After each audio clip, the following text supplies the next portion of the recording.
Hello students, I am Chandan Bhagat, your maths teacher.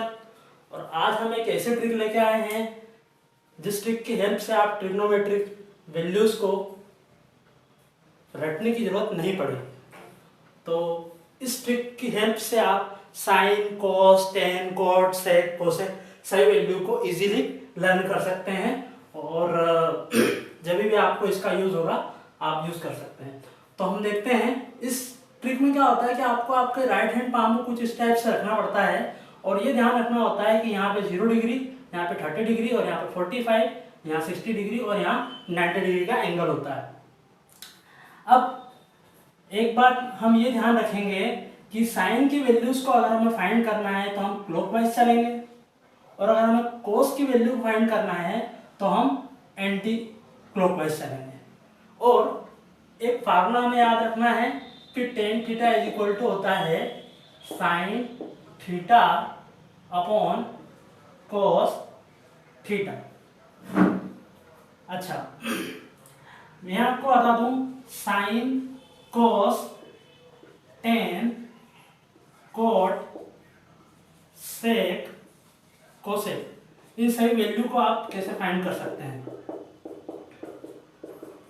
Sign का just opposite होता है cosec, कोस का just opposite होता है सेक, टेन का जस्ट अपोजिट होता है कोट। अगर आपने साइन की वैल्यू फाइंड कर ली तो कोसेक की वैल्यू फाइंड करने के लिए आपको रेसिप्रोकल करना होगा साइन की वैल्यू का। उसी टाइप से कोस की वैल्यू अगर आपने फाइंड कर ली है तो सेक की वैल्यू फाइंड करने के लिए आपको कोस की वैल्यू का रेसिप्रोकल करना होगा।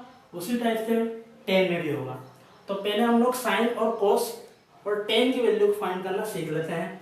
तो साइन में मैं आपको बताया था, तो सपोज अगर हमें साइन 30 की वैल्यू फाइंड करना है तो साइन 30 की वैल्यू फाइंड करना है तो मैंने आपको बताया था साइन हम क्लॉकवाइज चलते हैं। तो ये रहा 30। क्लॉकवाइज चलने पे देखते हैं कि 30 के नीचे ओनली 1 फिंगर है तो अंडर द रूट 1/2। आपको हमेशा ध्यान रखना है कि न्यूमरेटर में जो भी वैल्यू होगी वो अंडर रूट में आएगी और डिनोमिनेटर में जो भी वैल्यू, डिनोमिनेटर हमेशा 2 ही लिखना है। तो यह 1/2। अब साइन का जस्ट अपोजिट होता है कोसेक। तो अगर हमें कोसेक 30 की वैल्यू फाइंड करना है तो कोसेक 30 की वैल्यू हो जाएगी 2/1, इट मीन्स 2।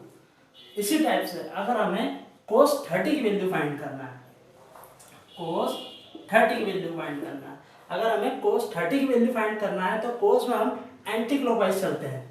तो ये रहा 30, कोस में हम एंटी क्लॉकवाइज चलते हैं। तो एंटी क्लॉकवाइज चले हुए देख रहे हैं 1 2 3, तो हम लिख देते हैं √3 क्योंकि न्यूमरेटर में जो भी वैल्यू आएगी वो रूट में ही आएगी और अपॉन में हमेशा 2 ही लिखना है।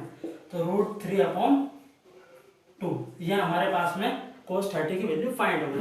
अब कोस की तो वैल्यू फाइंड हो गई है, सेक की वैल्यू के लिए तो कोस का जस्ट अपोजिट होता है सेक।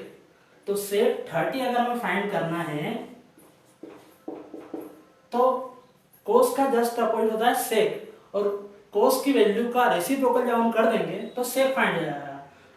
तो √3/2 का रेसिप्रोकल होता है 2/√3। तो ये हो गया आपका सेक 30 की वैल्यू। अब 10 की बात करते हैं हम लोग। सपोज हमें 10 30 की वैल्यू फाइंड करना है तो 10 30 की वैल्यू फाइंड करना है तो इस फार्मूला को अप्लाई करना होगा। तो साइन 30 की वैल्यू पुट करनी होगी। साइन 30 की वैल्यू होती है 1/2 और कोस 30 की वैल्यू होती है √3/2।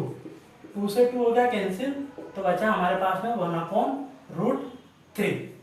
10 की वैल्यू फाइंड हो चुकी है। अगर आपने कोट की वैल्यू फाइंड करना है तो 10 का जस्ट अपोजिट होता है कोट, तो कोट 30 और 10 की वैल्यू है हमारे पास, कोट की वैल्यू फाइंड करना है तो 10 की जो वैल्यू होगी उसका हम रेसिप्रोकल कर देंगे। तो हमारे पास आएगा √3/1, इट मीन्स √3।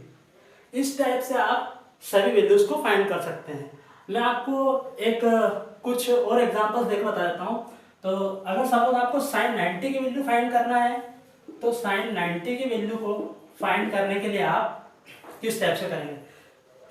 साइन में हम लोग हमेशा क्लॉकवाइज चलते हैं। तो क्लॉकवाइज चलते हैं तो देखते हैं 90 के बाद में कितनी फिंगर है, 1 2 3 4। तो √4/2 इट मीन्स 2/2। 4 का स्क्वायर रूट 2 होता है, 2 से 2 कैंसिल, ये हो गया 1। अगर आपने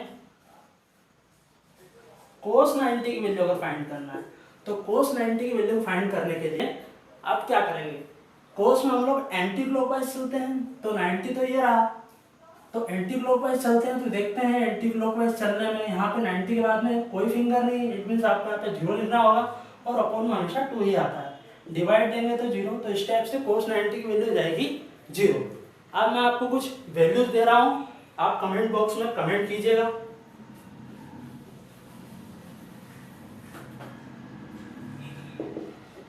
sin 45, cos 45, tan 45। Thank you student, keep watching, keep learning and do subscribe my channel.